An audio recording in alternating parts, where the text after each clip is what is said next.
अस्सलाम वालेकुम। ले जी, जो आज का आपका टॉपिक है ना, वो ये टॉपिक है chapter number 7 second year chemistry का fundamental concepts of organic compounds. आज का टॉपिक है ना, वो आपके पास है molecular formula of functional isomer. यानी कि आपके पास डिफरेंट कंपाउंड होते हैं लेकिन वो एक दूसरे के आइसोमर होते हैं। सेम मॉलिक्यूलर फार्मूला होता है बट डिफरेंट स्ट्रक्चर फार्मूला होता है, उसको हम कहते होते हैं आइसोमरिज्म। तो हमने different functional isomer different compound का ले लिए, डिफरेंट कंपाउंड उनके बीच में फंक्शनल आइसोमर सेम हो गए, फंक्शनल आइसोमर हो गए दूसरे के। तो हमने उनका क्या देखना है, मॉलिक्यूलर फार्मूला देखना है। देखिएगा सर, सबसे पहले आपके पास आता है अल्कीन एंड साइक्लो अल्कीन। आपके पास अल्कीन और साइक्लो अल्कीन जो है ना, ये आपके पास एक दूसरे के जो है ना फंक्शनल आइसोमर है। अल्कीन और साइक्लो अल्कीन फंक्शनल आइसोमर है और इन दोनों का मॉलिक्यूलर फार्मूला आपके पास क्या होता है? इन दोनों का मॉलिक्यूलर फार्मूला आपके पास होता है CnH2n। N का मतलब आपको पता है नंबर। ये अल्कीन और साइक्लो अल्कीन का दोनों का मॉलिक्यूलर फार्मूला है और अल्कीन और साइक्लो अल्कीन एक दूसरे के फंक्शनल आइसोमर है। कैसे फंक्शनल आइसोमर है? अल्कीन के बीच में डबल बॉन्ड आता है और अल्केन के बीच में सिंगल बॉन्ड आता है। तो अगर फंक्शनल ग्रुप चेंज होने से स्ट्रक्चर चेंज हो जाता है तो फिर आप उसको कहते होते हैं फंक्शनल आइसोमर। उसके बाद आपके पास आता होता है अल्काइन। अल्काइन ऐसा हाइड्रोकार्बन होता है जिसके बीच में ट्रिपल बॉन्ड होता है, अल्काइन। और आपके पास आता होता है अल्काडाइईन। अल्काडाइईन का मतलब है ऐसे हाइड्रोकार्बन जिनके बीच में दो डबल बॉन्ड हो। और आपके पास आता होता है साइक्लो अल्कीन। साइक्लो का मतलब होता है पहला और आखिरी कार्बन आपस में अटैच होगा और उसके बीच में क्या होगा, उसके बीच में आपके पास होंगे डबल बॉन्ड।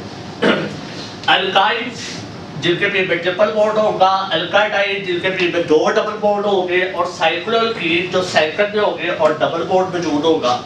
अब ये तीनों एक दूसरे के फंक्शनल आइसोमर है, क्योंकि तीनों के बीच में फंक्शनल ग्रुप चेंज है। अल्काइल के बीच में ट्रिपल बॉन्ड है, इन दोनों के बीच में डबल बॉन्ड है। इन तीनों का मॉलिक्यूलर फार्मूला क्या होता है?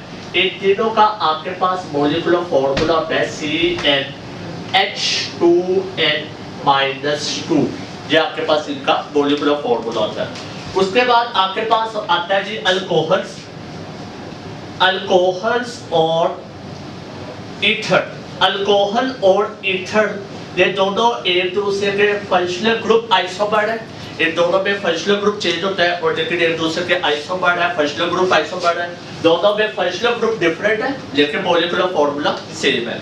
इनका मॉलिक्यूलर फार्मूला क्या होता है? इनका आपके पास मॉलिक्यूलर फार्मूला होता है CnH2n+2O। O का मतलब ऑक्सीजन है। उसके बाद आपके पास aldehyde and ketone. Aldehyde and ketone आपके पास एक दूसरे के फंक्शनल ग्रुप आइसोमर है, यानी कि इन दोनों के बीच में फंक्शनल ग्रुप चेंज है लेकिन मॉलिक्यूलर फार्मूला सेम है। इन दोनों का मॉलिक्यूलर फार्मूला क्या होता है? CnH2nO। उसके बाद आपके पास है जो कार्बोक्सिलिक एसिड या फिर एस्टर। कार्बोक्सिलिक एसिड्स या फिर आपके पास होगा एस्टर्स।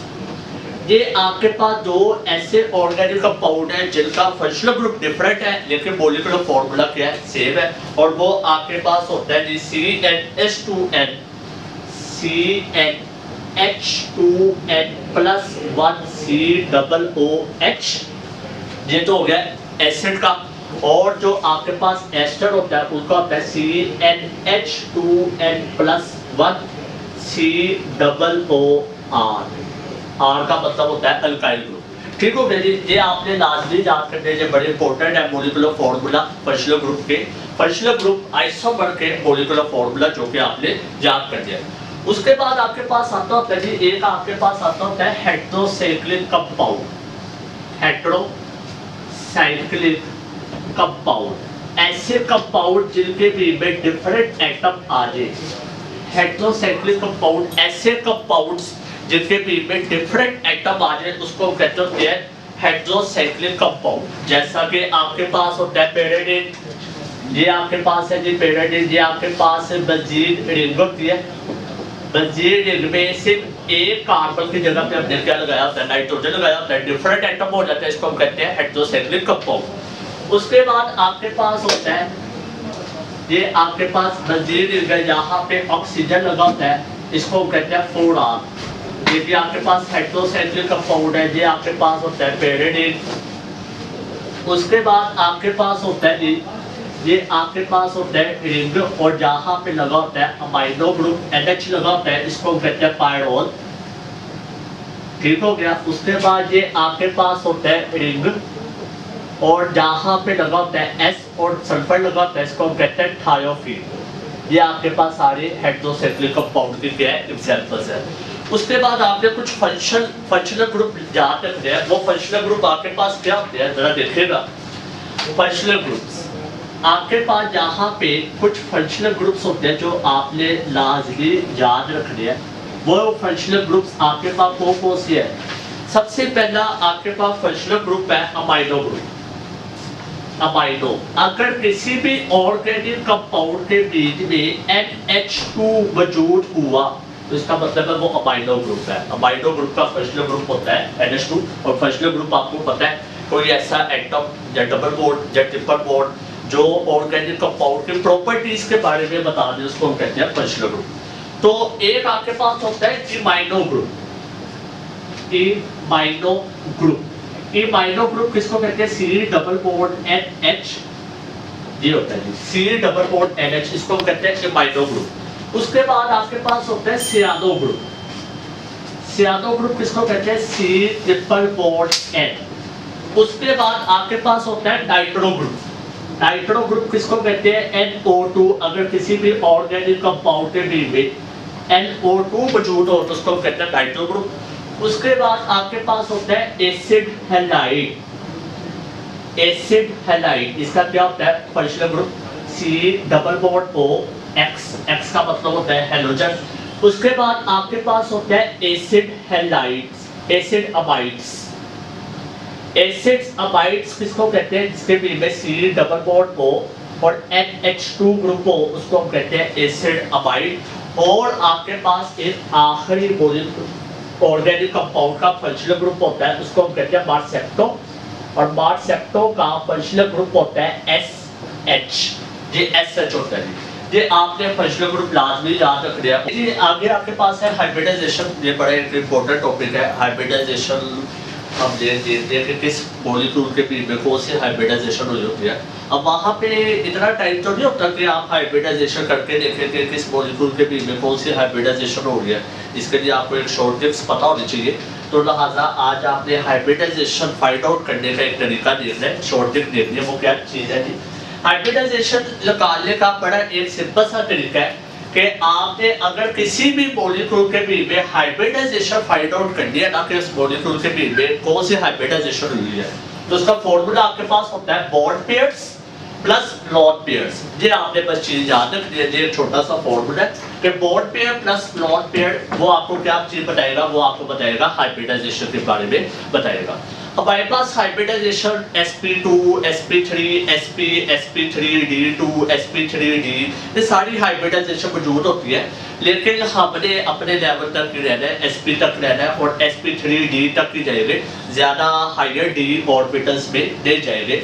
अगर वो आएगा कोई एक कदम मॉलिक्यूल तो वो फिर हम चैप्टर नंबर 6 ट्रांजिशंस एलिमेंट्स में हम उसको डिस्कस करेंगे। लेकिन अब हम मॉलिक्यूल्स को डिस्कस करते हैं और हर मॉलिक्यूल को देखते हैं कि किस तरह उसकी हाइब्रिडाइजेशन के बारे में आपको पता चलता है। लेकिन शुरू करते हैं। आपके पास एक मॉलिक्यूल है, फॉर एग्जांपल आपके पास एक मॉलिक्यूल है CH4। ये आपके पास मॉलिक्यूल है मीथेन। अब आपने मीथेन के बीच में हाइब्रिडाइजेशन फाइंड आउट कर दिया। अच्छा, हाइब्रिडाइजेशन फाइंड आउट करने का पहले आपने तरीका ये करना है कि आपने ये देखना है कि उस मॉलिक्यूल के बीच में सेंट्रल एटम कौन है। बेटा अगर सेंट्रल एटम की पहचान करनी है ना, तो सेंट्रल एटम की पहचान ये होती है कि जिस एटम की मिकदार सबसे कम हो ना, उसको हम कहते होते हैं सेंट्रल एटम। और जिस भी मॉलिक्यूल के बीच में कार्बन हो ना, आपने वहां पे वैसे ही कह देना है कि यहाँ पे सेंट्रल एटम कौन है, कार्बन है, क्योंकि कार्बन ओवरऑल सराउंड करता है सारे एटम्स के साथ, बॉन्ड बनाता होता है। तो ये कार्बन का एक पेक्युलर बिहेवियर है कि वो कैटिनेशन भी शो करता है, वो सारा हमने डिस्कस कर लिया। तो ये चीज आपने याद रखनी है, हाइब्रिडाइजेशन करने के लिए ना सेंट्रल एटम को देखा जाता है। तो सेंट्रल एटम वो होता है जिसकी मिकदार सबसे कम हो। अगर तो कार्बन उस कंपाउंड के बीच में मौजूद है तो वहां पे सेंट्रल एटम कौन होगा, कार्बन होगा। हाइब्रिडाइजेशन निकालने का तरीका कहा दिया, bond pair plus lone pair. आपने इस सेंट्रल एटम को देखना है। चलिए जी शुरू करते हैं। देखेगा जहां पे सेंट्रल एटम कार्बन है, कार्बन ने 4 बॉन्ड बनाए हुए हैं हाइड्रोजन के साथ, 4 बॉन्ड पेयर है। हर हाइड्रोजन के साथ उसने एक बॉन्ड बनाया हुआ है। टोटल कितने हाइड्रोजन है, 4। तो कितने बॉन्ड पेयर हुए, 4 बॉन्ड पेयर हुए। कार्बन के पास कोई लॉन पेयर तो मौजूद नहीं होता। तो यहाँ पे मैं क्या लिख दूंगा, 4 + 0, ये आंसर आपके पास आ जाएगा 4। अब आपने हाइब्रिडाइजेशन S और P को सिलेक्ट करना है। S से लेके आप D तक जाएंगे। मैंने पहले कहा है S, फिर आएगा P, फिर आएगा D। आपने ज्यादातर S और P के दरमियान भी रहना है। तो आपने 4 बनाना है। तो कैसे बनेगा, यहाँ पे 4 बनेगा sp3। S के ऊपर 1 है और P के ऊपर 3 है, 3 + 1 4। तो ये 4 आ गया है। तो इसका मतलब है मिथेन के बीच में कौन सी हाइब्रिडाइजेशन हुई है, sp3 हाइब्रिडाइजेशन हुई है। चलिए आगे और मॉलिक्यूल देखते हैं। ये आपके पास एक मॉलिक्यूल है, वो मॉलिक्यूल आपके पास है अमोनिया NH3, और ये अमोनिया के पास एक लॉन पेयर भी मौजूद होता है। अब यहाँ पे सबसे पहले हम क्या काम करेंगे, सबसे पहले हम सेंट्रल एटम को ढूंढेंगे, जो कि यहाँ पे कार्बन तो है नहीं। अगर कार्बन होता तो मैं कहता है सेंट्रल एटम है। यहाँ पे सेंट्रल एटम कौन है, नाइट्रोजन, जो कि इसकी मिकदार कम है। नाइट्रोजन ने 3 बॉन्ड बनाए हुए हैं हाइड्रोजन के साथ, हर हाइड्रोजन के साथ एक सिंगल बॉन्ड बनाया हुआ है। कितने बॉन्ड पेयर हुए, 3 बॉन्ड पेयर हुए। नाइट्रोजन के पास एक लॉन पेयर भी मौजूद है। तो क्या आ जाएगा, +1 = 4। अब आप इसको 4 बनाइए। किस तरह 4 बनेगा, sp3। इसका मतलब है अमोनिया के बीच में भी कौन सी हाइब्रिडाइजेशन हुई है, sp3 हाइब्रिडाइजेशन हुई है। उसके बाद आपके पास आता है वाटर, H2O। ये आपके पास होता है जी वाटर। वाटर के बीच में सेंट्रल एटम कौन है, ऑक्सीजन सेंट्रल एटम है। ऑक्सीजन ने 2 हाइड्रोजन के साथ सिंगल बॉन्ड बनाए हुए हैं। तो यहाँ पे कितने बॉन्ड पेयर हुए, 2 बॉन्ड पेयर हुए, और ऑक्सीजन के पास 2 लॉन पेयर होते हैं। तो 2 + 2 क्या आ जाएगा, 4। ये आपके पास क्या आ जाएगा, sp3 हाइब्रिडाइजेशन। उसके बाद आपके पास आता है BeCl2, beryllium dichloride. BeCl2 beryllium dichloride. Beryllium के आउटर शेल में 2 इलेक्ट्रॉन होते हैं। यहाँ पे सेंट्रल एटम कौन है, बेरिलियम। बेरिलियम ने हर क्लोरीन के साथ एक इलेक्ट्रॉन शेयर किया हुआ है, यानी कि बेरिलियम ने हर क्लोरीन के साथ सिंगल बॉन्ड बनाया हुआ है। तो यहाँ पे कितने बॉन्ड पेयर हुए, 2 बॉन्ड पेयर हुए। अब बेरिलियम के आउटरमोस्ट शेल में होते ही 2 इलेक्ट्रॉन है, और वो ही 2 इलेक्ट्रॉन उसने क्लोरीन के साथ शेयर किए हुए हैं। इसका मतलब ये है कि बेरिलियम के पास कोई एक्स्ट्रा इलेक्ट्रॉन नहीं है, कोई लॉन पेयर मौजूद नहीं है। तो क्या आ जाएगा, 0। तो ये आपके पास आ जाएगा 2। अब आप इसको 2 बनाए तो कैसे बनेगा, sp 1s 1p = 2। इसके बीच में कौन सी हाइब्रिडाइजेशन हुई है, sp हाइब्रिडाइजेशन हुई है। उसके बाद आपके पास आता है BF3, boron trifluoride. BF3 boron के आउटर मोस्ट शेल में कितने इलेक्ट्रॉन होते हैं, 3 इलेक्ट्रॉन होते हैं, और वो 3 इलेक्ट्रॉन उसने 3 फ्लोरीन के साथ शेयर किए हैं।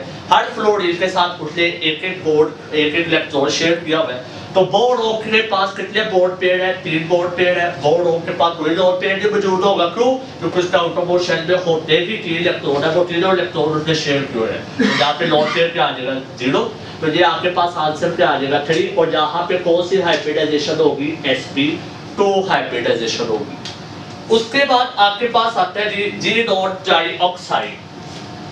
Xenon trioxide. अब ज़ीनॉन के आउटर मोस्ट शेल में कितने इलेक्ट्रॉन होते हैं, एटॉमिक नंबर याद रखने की जरूरत नहीं है। ज़ीनॉन नोबल गैस है, और नोबल गैस के आउटर मोस्ट शेल में 8 इलेक्ट्रॉन होते हैं, एक्सेप्ट हीलियम, उसके आउटर मोस्ट शेल में 2 इलेक्ट्रॉन होते हैं। अब यहाँ पे 3 ऑक्सीजन है, और हर ऑक्सीजन के साथ कितने इलेक्ट्रॉन शेयर होते हैं? 2 इलेक्ट्रॉन शेयर होते हैं, यानी 6 इलेक्ट्रॉन उसने शेयर किए हुए हैं और एक इलेक्ट्रॉन का जोड़ा उसके पास पड़ा हुआ है जी, यानी कि एक लोन पेयर पड़ा हुआ है। अब जहां पे सेंट्रल एटम कौन है? जी नोड है। जी नोड ने कितने बॉन्ड पेयर बनाए हुए हैं? 3 बॉन्ड पेयर है। अब आप कहेंगे कि सर ऑक्सीजन के साथ तो डबल बॉन्ड बना हुआ है, वहां पे तो 2 बॉन्ड पेयर है। नहीं, डबल बॉन्ड हो ट्रिपल बॉन्ड हो उसको आप कंसीडर करते होते हैं एज अ सिंगल बॉन्ड, उसको ट्रीट करते होते हैं एज अ सिंगल बॉन्ड। ये वेस्पर थ्योरी के मुताबिक अब बात कर रहे हैं, according to VSEPR theory double bond हो ट्रिपल बॉन्ड हो आपने उसको ट्रीट करना है एज अ सिंगल बॉन्ड।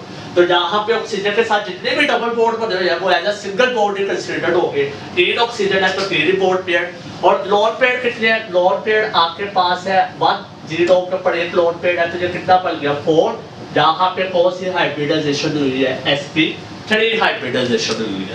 उसके बाद आपके पास होता है जी जी नोड टेट्रा ऑक्साइड, जी नोड टेट्रा ऑक्साइड। अब जी नोड के आउटरमोस्ट शेल में कितने इलेक्ट्रॉन होते हैं? 8।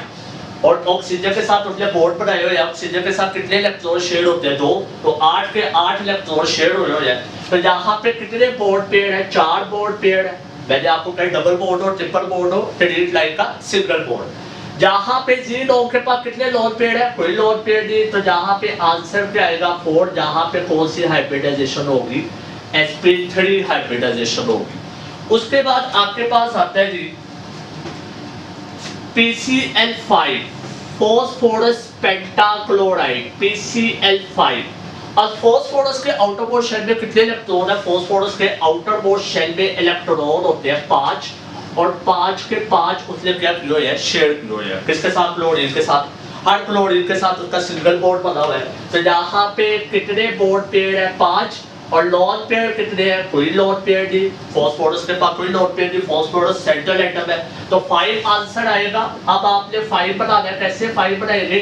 sp3 4 हो गए और साथ आ जाएगा अब D। तो जहाँ पे कौन सी हाइब्रिडाइजेशन हुई है? sp3d। बाद s3p4 और D को साथ मिलाएंगे तो क्या हो जाएगा? 5। तो जहाँ पे sp3d हाइब्रिडाइजेशन हुई है।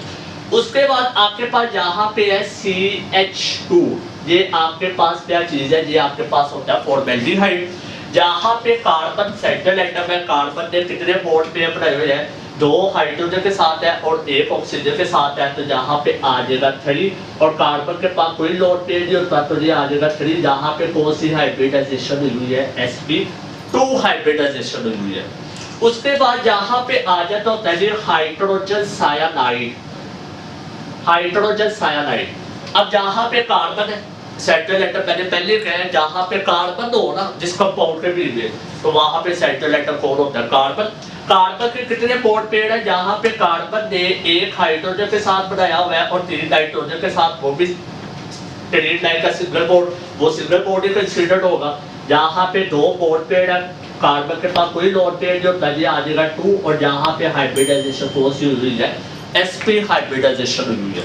उसके बाद आपके पास यहाँ पे आ जाता है जी, आपके पास यहाँ पे होता है जी SO4-2। ये आपके पास है SO4-2 सल्फेट। इसके बीच में कौन सी हाइब्रिडाइजेशन हुई है? ये तो आप पढ़ते रहते ना। इस आयंस के बीच में, आयोनिक कंपाउंड के बीच में कौन सी हाइब्रिडाइजेशन हुई है? जरा देखें। जहाँ पे सेंट्रल एटम कौन है? सल्फर। सल्फर के 4 ऑक्सीजन के साथ बॉन्ड बनाए हो जाते हैं। जहाँ पे कितने बॉन्ड पेयर हो गए? 4। और जहाँ पे लोन पेयर कितने हैं? कोई लोन पेयर नहीं, 0 लोन पेयर है। तो आपके पास क्या हो जाएगा? आंसर आ जाएगा 4। तो यहाँ पे कौन सी हाइब्रिडाइजेशन हुई है? sp3 हाइब्रिडाइजेशन हुई है। ठीक हो गया जी। जहाँ पे sp3 हाइब्रिडाइजेशन हुई है। अब जहाँ पे मुझे कैसे पता चलेगा कि लोन पेयर 0 है? जरा देखिए, सल्फर के आउटर मोस्ट शेल में कितने इलेक्ट्रॉन होते हैं? सल्फर के आउटर मोस्ट शेल में 6 इलेक्ट्रॉन होते हैं, 6 इलेक्ट्रॉन होते हैं। -2 का मतलब है 2 इलेक्ट्रॉन गेन कर लिए। तो यहाँ पे मैं क्या करूँगा? यहाँ पे मैं 2 लगा दूंगा। +2 का मतलब है 2 इलेक्ट्रॉन उसने मजीद गेन कर लिए, पहले 6 थे।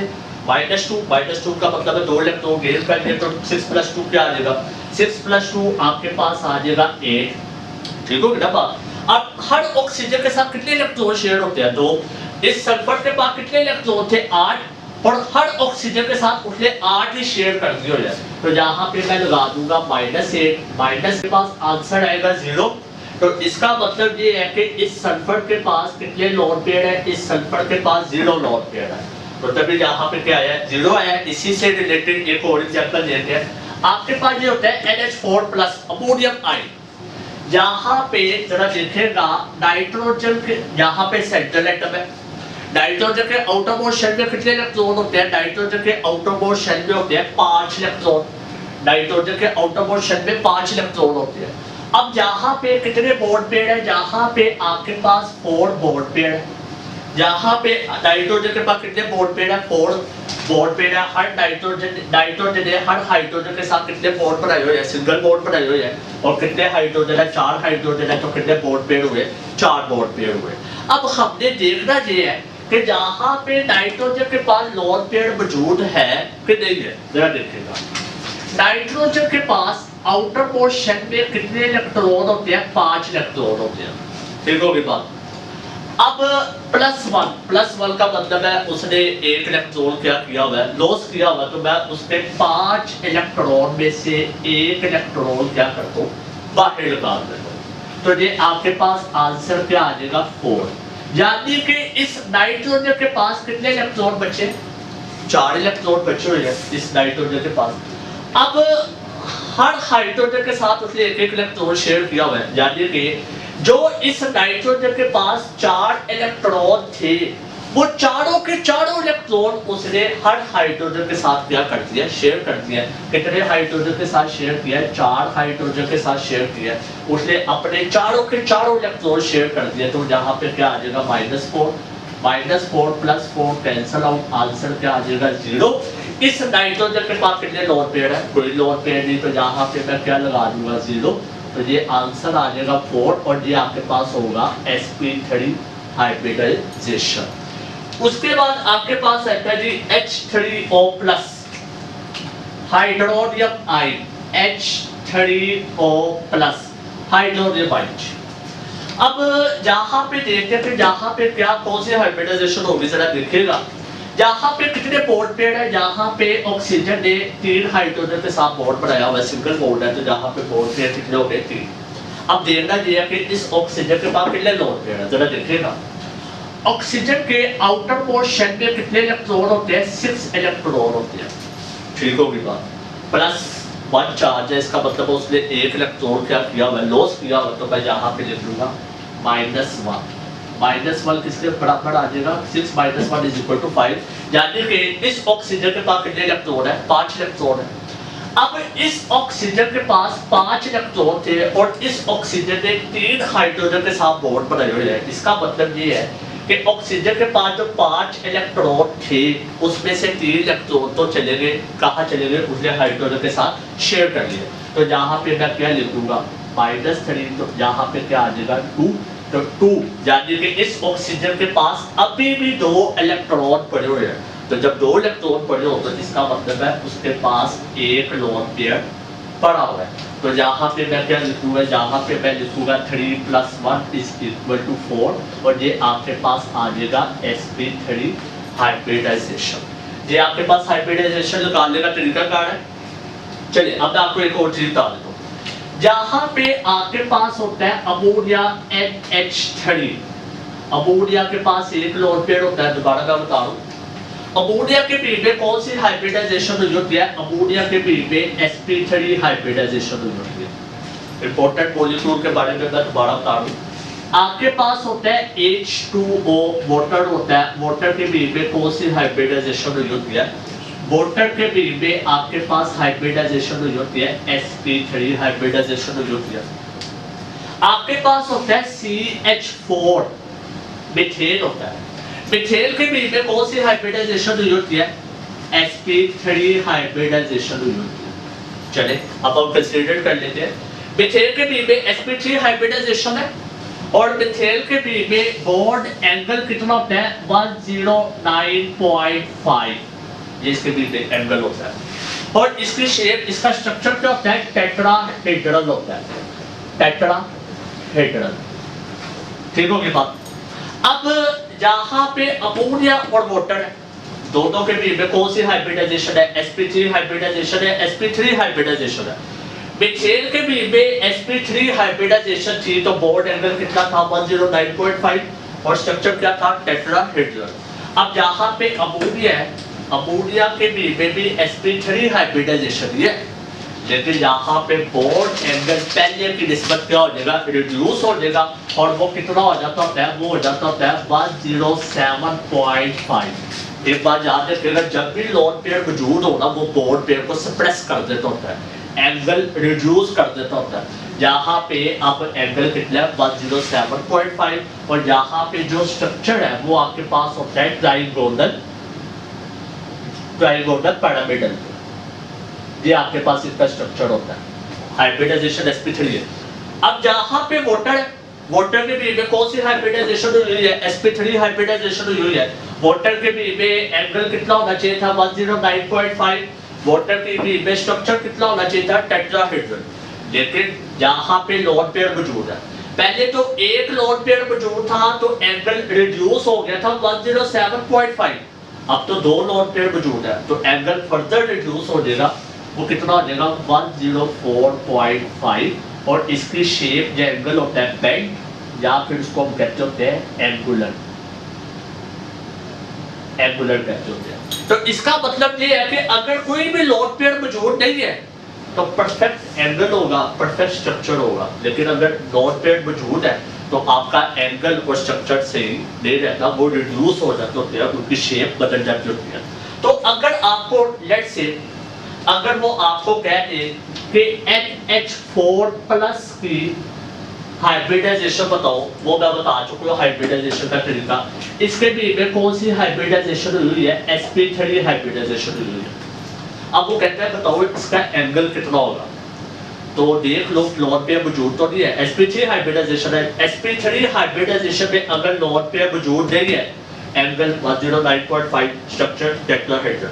अब अमोनियम के बीच में sp3 हाइब्रिडाइजेशन है, कोई लोन पेयर मौजूद नहीं है, तो इसका एंगल कितना होगा 109.5 और स्ट्रक्चर क्या होगा टेट्राहेड्रल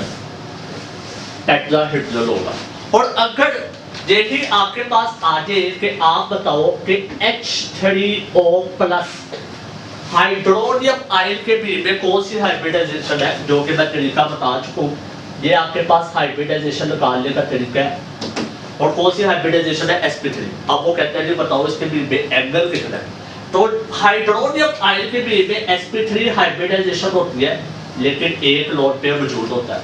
sp3 हाइब्रिडाइजेशन हो और एक लोन पेयर भी मौजूद हो तो कौन सा एंगल होता है, वो आपके पास होता है 107.5। अमोनिया का केस आ जाता है, तो यहाँ पे आपके पास एंगल कितना होगा 107.5 और इसका वो स्ट्रक्चर क्या होगा ट्राइगोनल